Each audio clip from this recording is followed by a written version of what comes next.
As you start to work with Adobe Photoshop more and more, the color mode is going to often be brought up, and you're going to need to have a good understanding of color mode and what it means and what the different options are.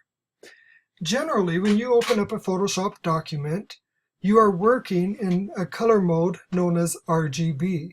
That means red, green, and black. Those colors merge together to create what you see on the screen. And anything published digitally is generally published as an RGB color mode. What you can do is you can come up here, and if you look, we can see that I have my Snell1 PSD file open, and it says layer 3, RGB, which means we're in the RGB color mode right now.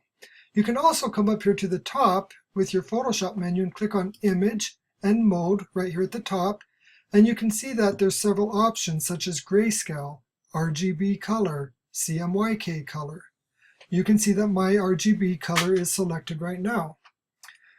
Now this is perfect if I'm going to publish digitally, as I mentioned a minute ago, and that would include things like social media. If I was going to put this picture of the Snell on my Instagram or on my Facebook, then keeping it as an RGB file would be great. But if I was going to publish this and print it on, say, a postcard or a brochure or something like that, where it's going to be printed on a 4-color printing system, then I would want to select CMYK color.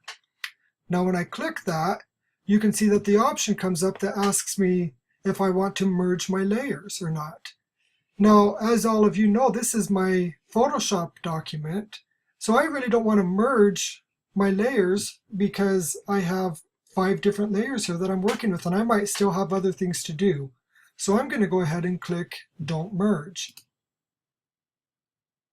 And then I would go up and I would save this as a JPEG or a PNG or a TIFF or whatever format I wanted to save it in. And I would have my CMYK file saved in that. And then I would still have my Photoshop document as needed.